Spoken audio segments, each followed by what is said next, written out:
Tall enough for your camera there? Yeah. Yeah, okay.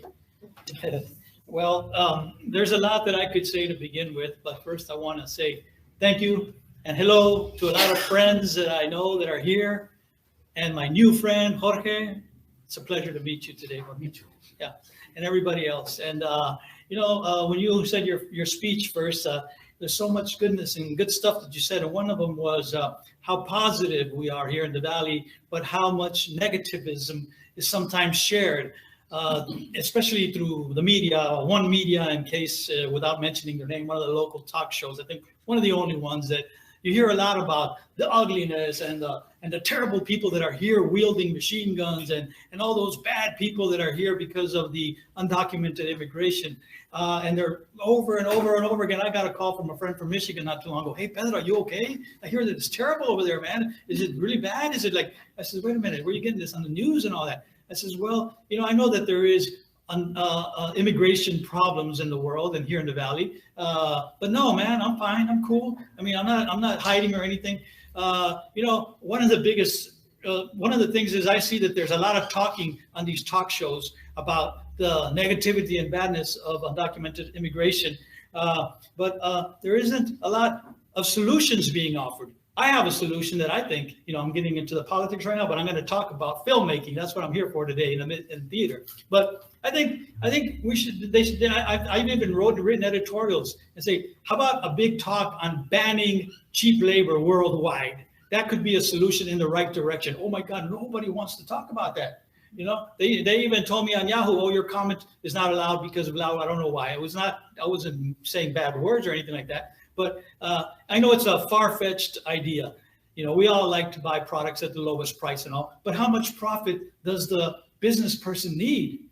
I mean, they could reduce their profits and pay better, but I blame those people that exploit the cheap labor and also the countries that allow it to happen. But let's talk about solutions when you talk on radio, not just decrying and decrying. And another thing, there should be positive programming about all the beautiful things that happen here in the Valley. I read about beautiful things, about kids getting a great education. I go to UIL competitions as a judge, and I'm like, whoa, we got some great teachers here and some great students. There's a lot of beauty and a lot of powerful positivity in the Rio Grande Valley. So that's my 2 cents on that kind of politics right now. Talking about my work, my career, in 1987, when I first did my first play back in Albuquerque, New Mexico, where I spent 10 years. In 97, I came back and I started Teatro Nuestra Cultura. And then I went to FAR Community Theater Company. So I've been in the business for about 37 years now.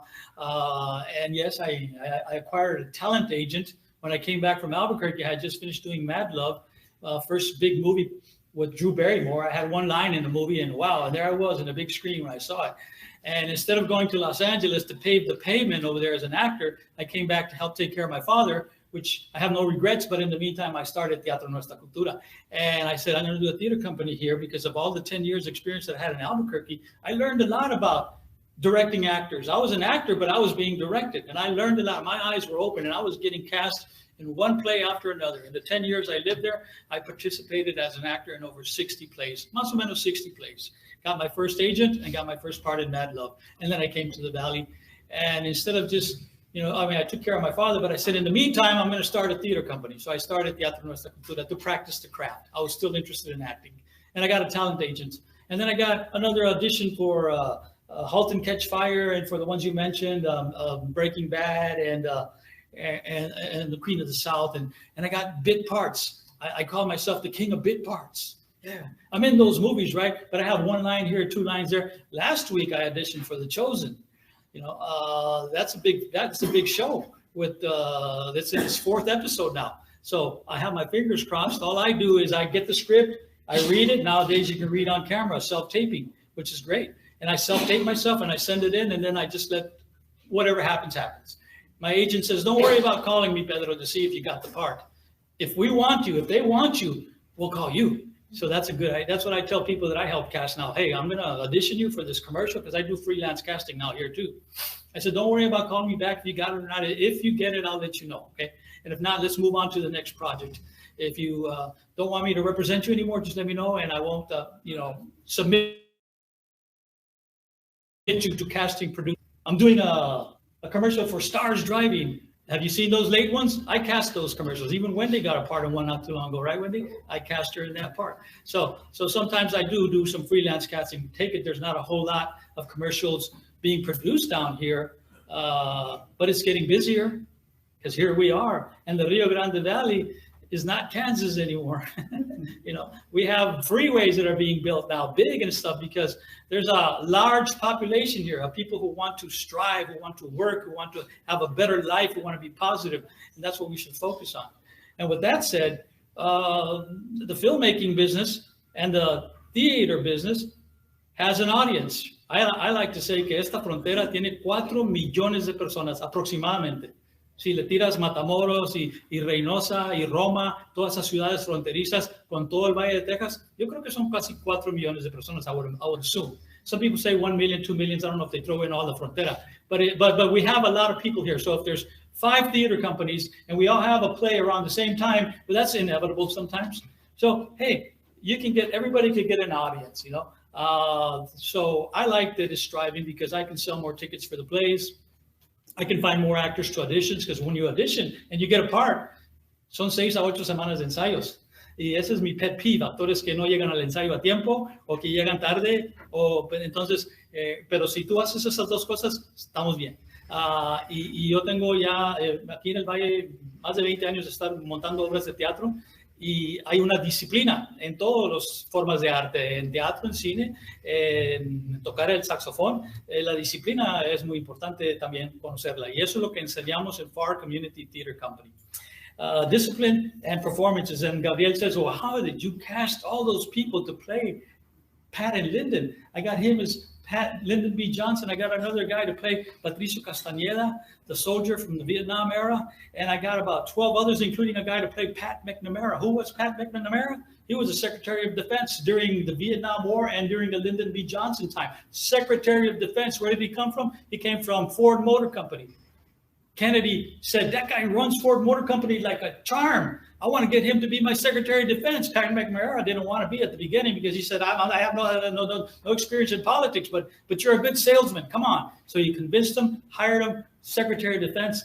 And before Mr. McNamara passed away, he wrote a book called In Retrospect, which deals with how he really felt about being the Secretary of Defense and about the errors that him and Kennedy and others, not willing errors, but errors that were committed that during the Vietnam War, and it ended up costing a lot of lives and stuff. So his book is called In Retrospect. From that book, a local surgeon, Dr. Archer Crosley, who you would have to ask permission in order to show the videotape, because there is that politica, copyrights and stuff. Maybe a little skit can be shown, no problem. We'll talk about that a little later on. But Dr. Archer Crosley adapted from that book, and he wrote his play, which I've already produced twice. And it's a really heartfelt story about what Mr. Johnson may have been feeling during the war, and what McNamara was feeling, and what the soldier Patricio Castañeda was feeling when he had to say goodbye to his mom and his dad because he was going to be shipped off to Vietnam from Westlaco. Man, it gives me goosebumps right now. Talk about effective memory. Talk about an actor who wants to learn how to cry. Just read the story about the soldier who passed away. And you read it. You don't even know the soldier, but it'll bring tears to your eyes. Empathy. This book right here. Now let's get talking into filmmaking for the 20 minutes that you said that I have, más o menos. Ya van como 7. Iba a poner yo mi timer para 20, pero no lo puse, pero ya más o menos hasta aquí lo tengo. Okay, entonces, I'm a big fan of acting for theater and for film locally. Those of you that are trying to do film and theater, I encourage you to baby your scripts. Make those scripts really good scripts. Don't just write them in 24 hours and say, I wrote it in 24 hours. I said, I can tell. But if you write it and you rewrite it and you rewrite it and it means something to you, where you finally can get married to it, where you're not like half like, oh, I don't know, but I'm going to let it go anyways because I need to get it done. Don't cheat yourself like that. And I'm not looking at anybody particular here. I'm looking at all of you, because some of you are writing and some of you are producing films, and others that are watching us. Write it and write it until you feel like I can get married to this now. That's a form of talking in theater when you love something. I tell actors that are real good on stage, man, you are a monster. You become a monster. What? Yeah, your performance is great, man.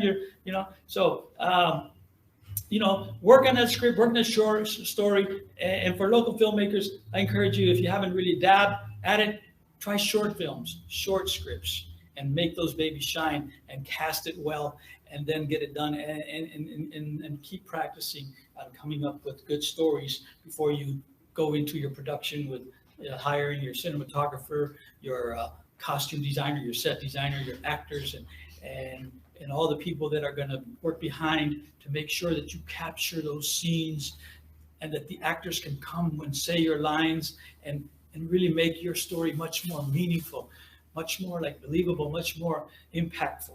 With that said, I'm going to read a little bit from this book here, which I bought about 20 years ago when I was having a little bit of a problem with the script that I was overseeing from another man who wrote a short story, which I felt should be adapted into a screenplay. And he hired me to be the producer director. And then I hired a couple of screenplay writers, and things started to go like, wow, where I was being sabotaged. I was like, no, the script belongs to us now, and this and that. And so that project was shelved indefinitely. But I love the script, and I don't know if I'll ever make that one again. But I bought me the book called The Pocket Lawyer for Filmmakers, The Pocket Lawyer for Filmmakers by Thomas Crowell. Anybody who wants to make a film and wants to learn how to do it, legally, or where you can distribute it and nobody's going to rip you off. This guy here, he's been working in that kind of industry for many years. You can get this book for like $30 online.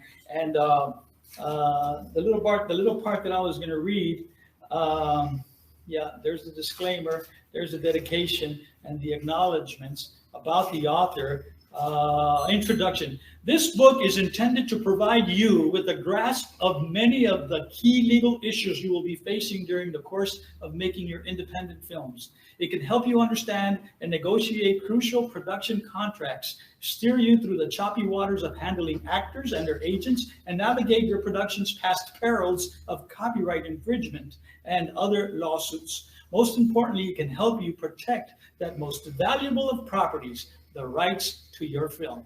Now, I always say there's a conventional way of doing things and there's a non-conventional way of doing things. The conventional way shows us the formulas that have succeeded, right? And sometimes that's what we follow. You follow, first you need maybe a producer, then a screenplay, then you need, the producer is your investor as well, and your screenplay, and then your director, and then your camera operator, your set designer or production designer, and so on the line, which is the formula, the protocol. But if you're going to do it a different way, hey, there ain't nothing wrong with that either. You might not have the formula, but if you're going to make your movie, blessings to you and good wishes to you, and you make it the way you can. You might not have a producer, but you have yourself and you have las ganas and you have people that want to be in it. Then I don't decry that way either. But if you want to get this book or not, and you want to learn how, once you make your film, who owns the rights to it, how do you get distribution, this book can be very helpful to you. I've recommended it to a lot of people that ask me about protecting their film, since I had to go through that at one time. And I also used to think about the $1 million movie until I said to myself, what the heck, Pedro? You're not going to be able to get $1 million as easy as you can get 30,000 or 200,000. So now I want to make the $30,000 movie or the $200,000 movie. And what am I going to do? I'm going to make a plan where if I'm the director, I'm going to get paid per week, and everybody else that's on the crew is going to get paid per week, and that pay is going to total $30,000 for 5 weeks. So then I'm going to pay everybody for 5 weeks payroll until and it's going to take just that 30,000 so that we can make my movie in 5 or 6 weeks, and then the rest of it goes into, not the rest of the money, because the money's over, you already paid everybody, but you got now a film, a tangible film, and then you got to figure out how to distribute it and all that. And since you own the movie, because you took care of that at the very beginning, if you're the producer and the director, the main investor, then you own the film. And now that the film is done and everybody's been paid, then you find out how you're going to distribute it. And if you promise somebody that invested, then once your movie makes a certain number, you pay your investors. Maybe you got them on a string where you have to give them a certain percentage every year after your movie starts making money. You know, whatever, however you do it, there's a conventional way and there's an unconventional way. As long as you're honest, I say, honest and integrity. That way you're going to get a whole lot more people with you and that are going to believe in you and they want to follow you. That's very important, I think. So I got about 8 more minutes left. And acting. I like acting.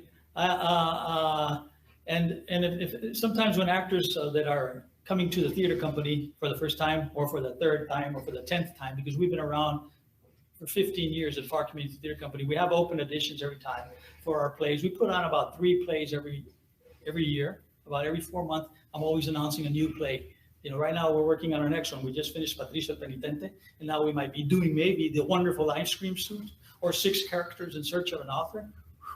Man, that's a heavy material there.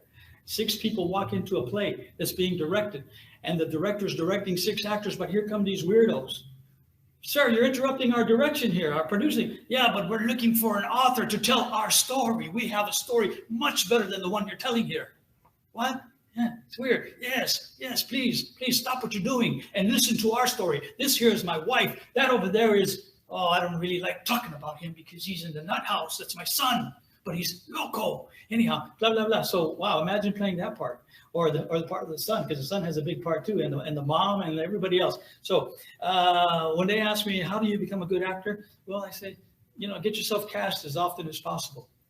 When you finish one play, and if you really liked it and you want to learn acting, get yourself in another one and get yourself in another one. You're going to dedicate 6 to 8 weeks of your time in rehearsals and stuff. But if you really pay attention, like I did my 10 years in Albuquerque before I got Mad Love, I was really paying attention. I said, yeah, I want to be an actor. I want to be a professional. So I paid attention. And those kinds of opportunities is what we offer at FAR Community Theater Company and at other local theater companies, or even filmmakers here locally. You know, if they cast you, get involved, learn, and try things in character. Try to find out how to portray that character as believable as possible. If you're playing a woman in a movie that is being abused by her husband and she wants to get away from it, then if I cast that part, I need this woman to really show that kind of feeling, that kind of emotion, and hopefully not just pretending.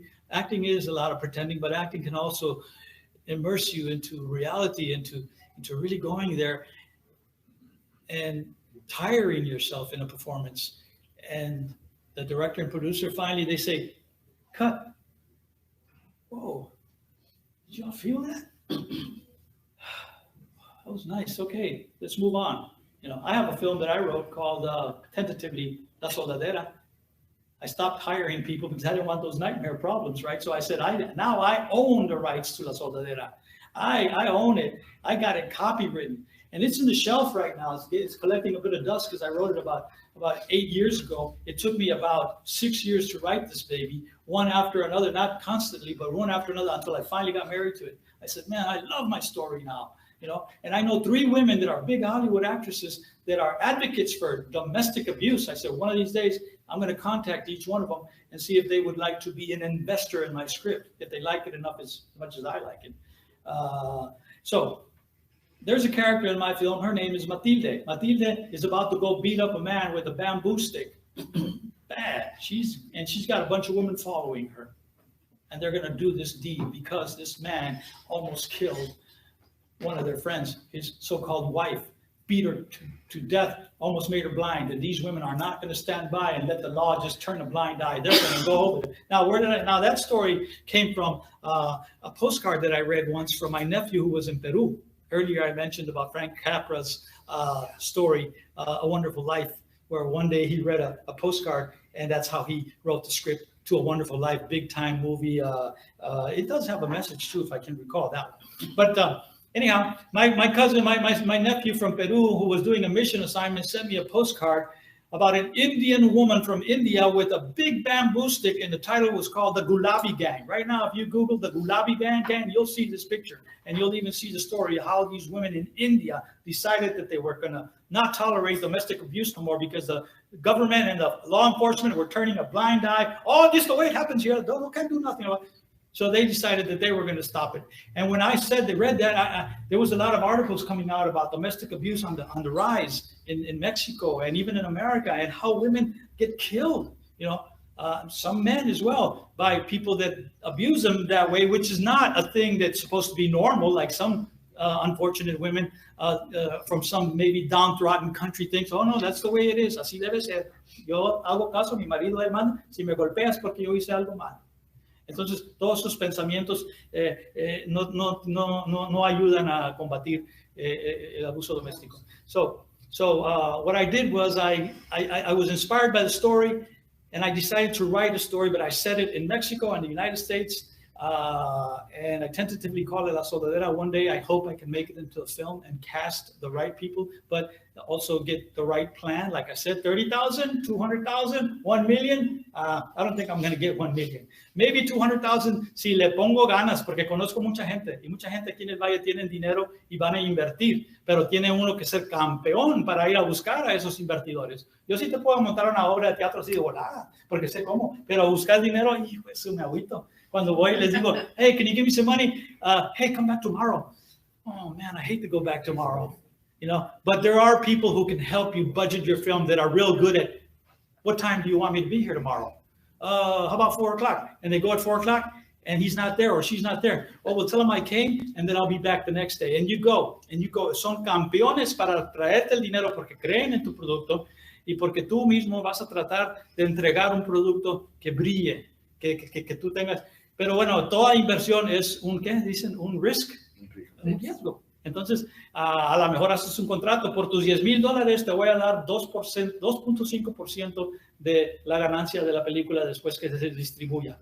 Sí, muchos invertidores te firman el contrato, te prestan los 10,000, pero también abajo dice, tal vez esta película no va a ser un éxito, ¿verdad? Entonces, tu inversión es un riesgo también para que tú sepas. Toda la integridad que les dije, la honestidad, y tú trata de hacer tu producto, ¿verdad? Con el dinero que te van a dar, por lo menos para que les enseñes a todos tus invertidores. Esta es nuestra película, lo que pudimos hacer. Ahora vamos a ir a la parte que sigue, distribución, para ver si podemos nosotros recuperar dinero para pagarles a ustedes, bla, bla, bla, y todo eso, ¿verdad? But lastly, get involved with good scripts. And those amateur writers and screenplay writers,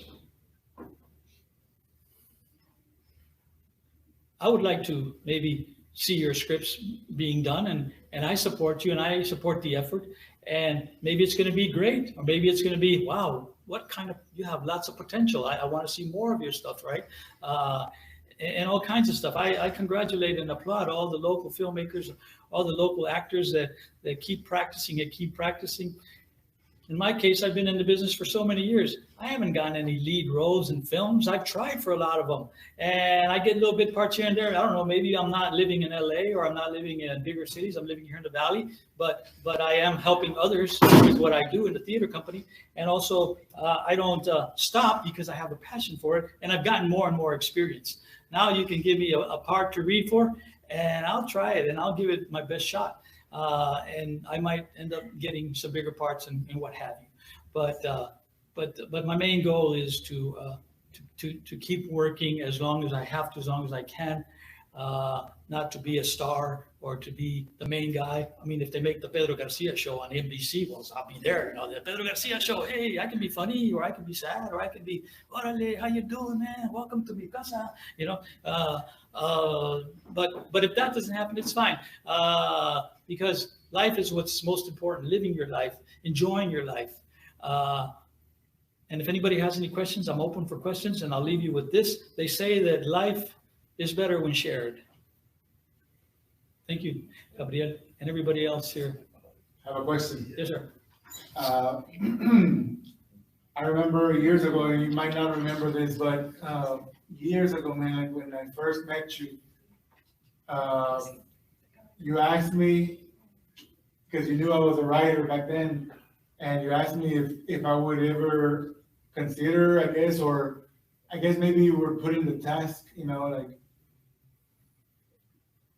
on me, would you write a story based on the border that deals with a family through generations? of a single family. Yes. Do you remember? Yes. I don't know if you remember asking me, but that must have come. It always stuck with me because I always felt like that's something that Pedro has, like an idea, an inspiration, but you know, it's not something that is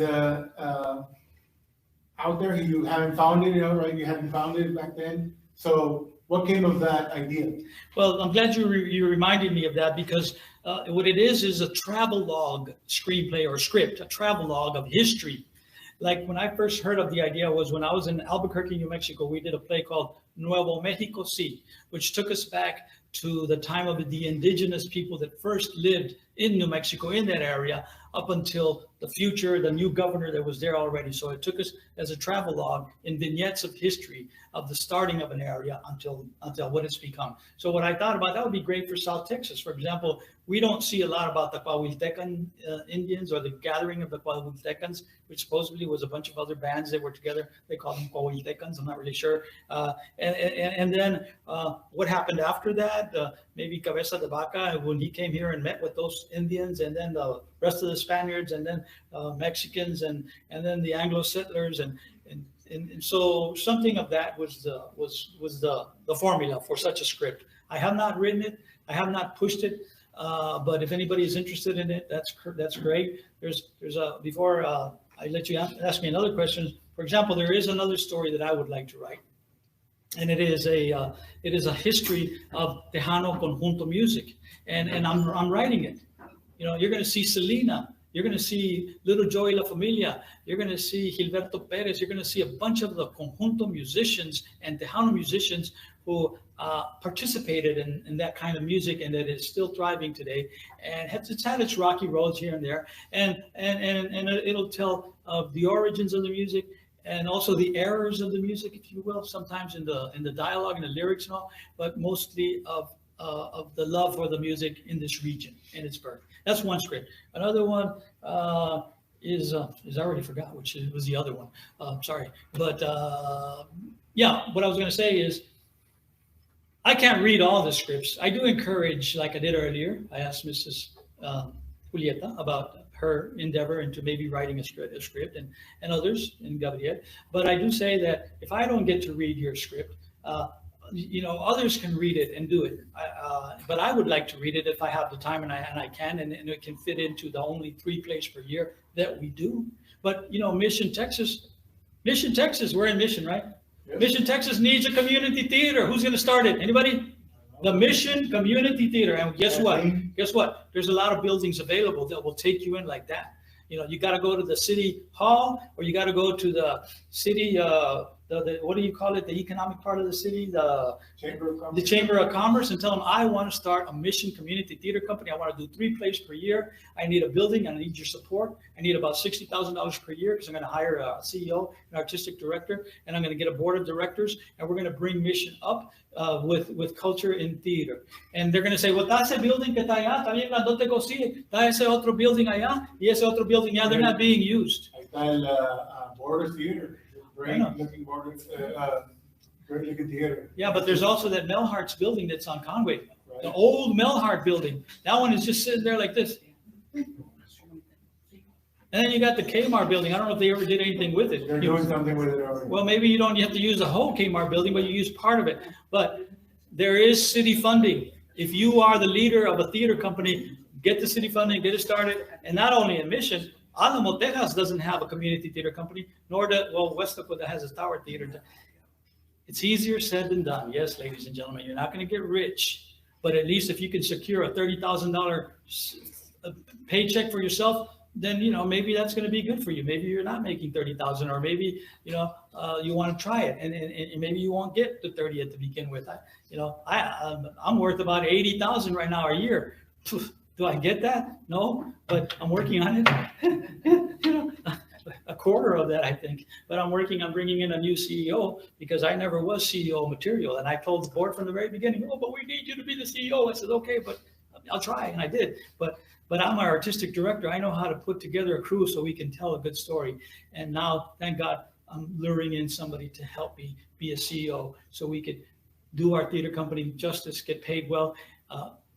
not to say well like greedy well, but to get paid what you deserve, and also implement other theater programs like the juvenile rehabilitation program that I've had in my mind for years now. Because theater skits to take to Evans Detention Center, those help rehabilitate those kids because they still got a chance, you know, and there's different ways. So theater is powerful. Sorry, went on a long binge. To answer your question, put me in your movie or whatever. No, just kidding. Yeah. So any other questions? Any other comments? Want me to do my stand-up comedy routine? I got 10 minutes. There you go. Nah, just kidding. No. And I have a book also that I wrote called 12 Diálogos Cortos. You can get it on Amazon. I have this one copy. The woman who helped me publish it charges $18 for it, but I'll sell it for $15 if anybody wants it. It's in Spanish and it's 12 short dialogues to practice acting. But you can get it on Amazon as well. 12 Diálogos Cortos. Well, that's my 20 minutes, young man. Do you have my $100 you said you were going to pay me? Yes, you will get paid. Cash App? Just kidding. Thank you, everybody, for watching, and thank you, Gabriel. Well, thank you. Thank you very much.